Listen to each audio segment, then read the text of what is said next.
Hey, fourth graders, chapter 8 of Where the Red Fern Grows. The day hunting season opened, I was as nervous as Sarni, our house cat. Part of that seemingly endless day was spent getting things ready for the coming night.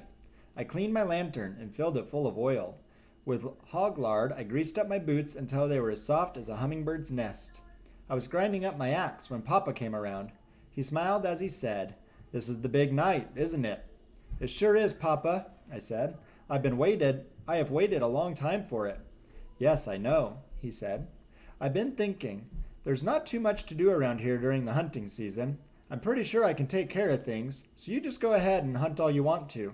"Thanks, Papa," I said. "I guess I'll be out pretty late at night. I'll probably have to do a lot of sleeping in the daytime." Papa started frowning. "You know," he said, "your mother doesn't like this hunting of yours very much. She's worried about you being out all by yourself." "I can't see why Mama has to worry," I said. "Haven't I been roaming the woods ever since I was big enough to walk? I'm almost 14 now."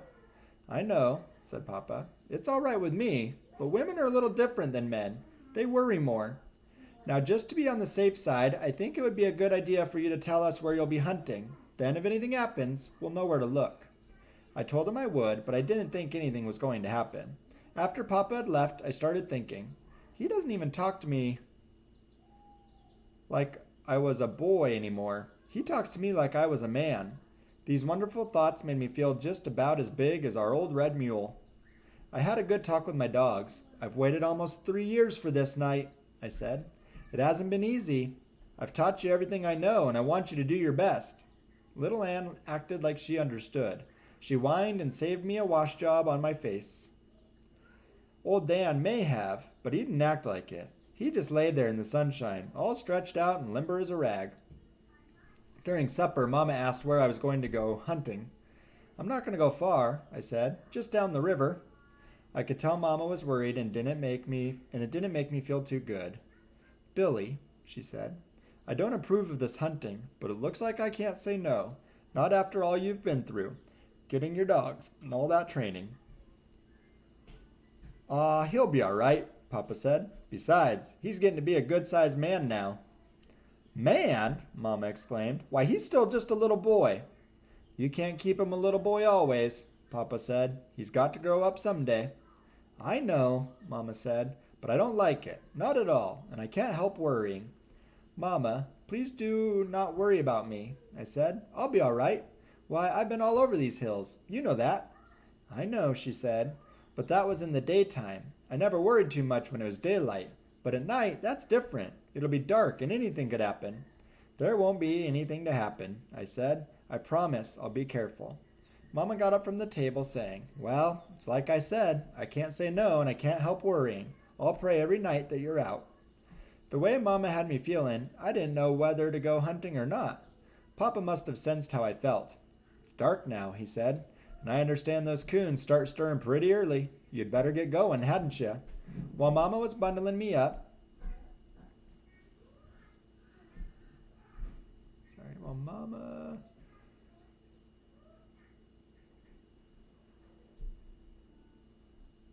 can't find where I was. While Mama was bundling me up, Papa lit my lantern. He handed it to me, saying, "I'd like to see a big coonskin on the smokehouse while in the morning." The whole family followed me out on the porch. There we all got a surprise. My dogs were sitting on the steps waiting for me. I heard Papa laugh. "Why, they know you're going hunting," he said. "Know it as well as anything." "Well, I never," said Mama. "Do you really think they do?" "It does look like they do. Why, just look at them." Little Ann started wiggling and twisting. Old Dan trotted out to the gate, stopped, turned around, and looked at me.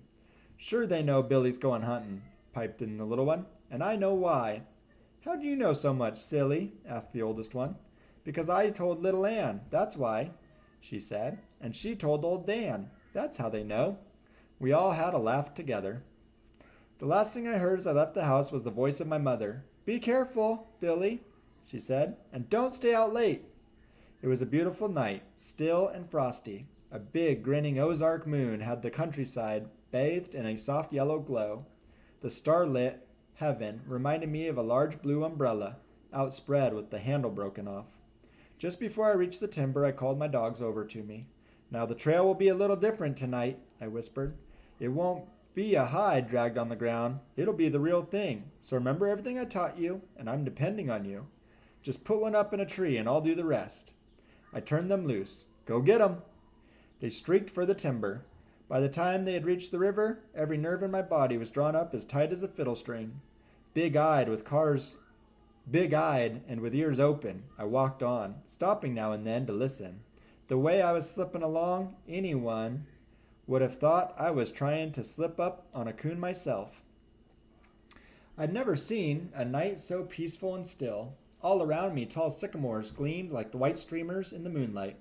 A prowling skunk came wobbling up to the riverbank. He stopped when he saw me. I smiled at the foxfire glow of his small, beady red eyes. He turned and disappeared into the underbrush. I heard a sharp snap and a feathery rustle in some brush close by. A small rodent started squealing in agony. A nighthawk had found his supper. Across the river, and from far back in the rugged mountains, I heard the baying of a hound. I wondered if it was the same one I had heard from my window on those nights long ago. Although my eyes were seeing the wonders of the night, my ears were ever alert, listening for the sound of my hounds telling me they had found a trail. I was expecting one of them to bawl, and when it came, it startled me.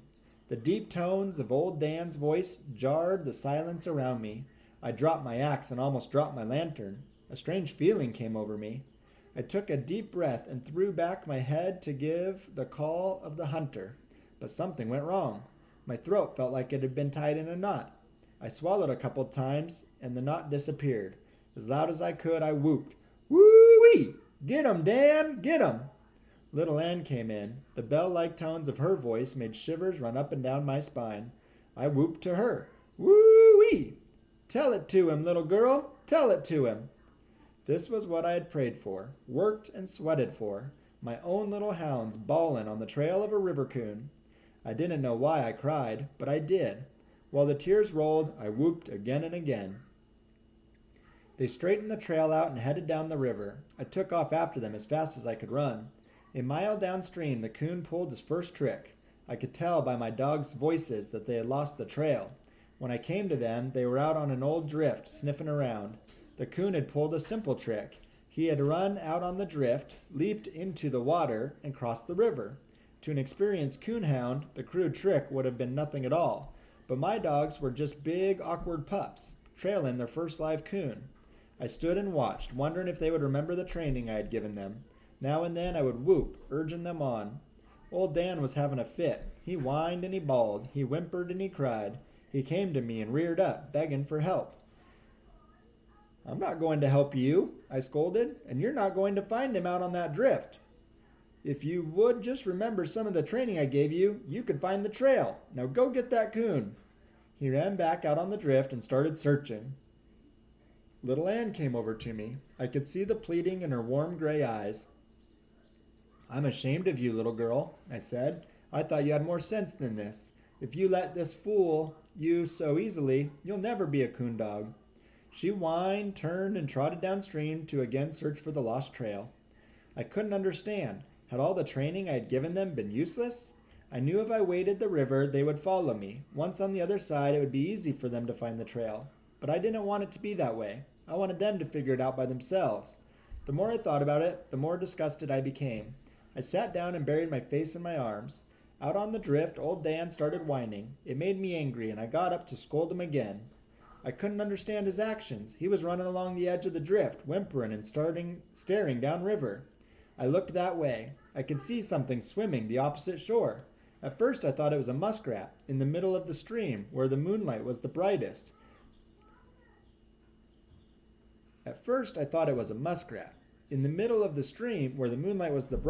I got a good look. It was little Ann.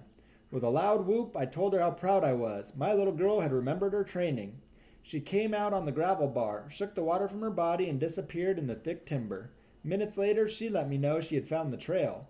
Before the tones of her voice had died away, old Dan plowed into the water. He was so eager to join her, I could hear him whining as he swam.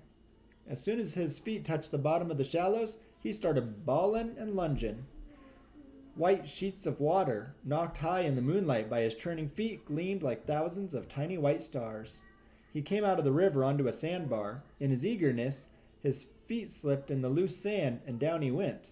He came out of his roll, running and bawling. Ahead of him was a log jam. He sailed over it and disappeared down the riverbank. Seconds later, I heard his deep voice blend with the sharp cries of little Anne. At that moment, no boy in the world could have been more proud of his dogs than I was of mine. Never again would I doubt them. I was hurrying along, looking for a shallow riffle so I could wade across, when the voices of my dogs stopped.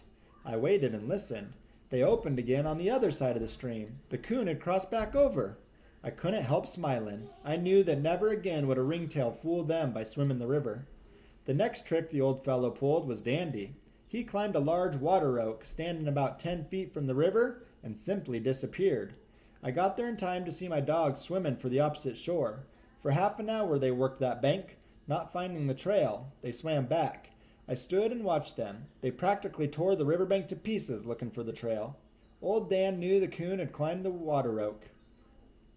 He went back, reared up on it, and bawled a few times. "There's no use in doing that, boy," I said. "I know, he climbed it. But there's not one there now. Maybe it's like Grandpa said. He's just climbed right on out through the top and disappeared in the stars." My dogs didn't know it, but I was pretty well convinced that there was a coon had gone. Pour some dirt? I did. Sorry, I'm working from home. I gotta open the doors anyway.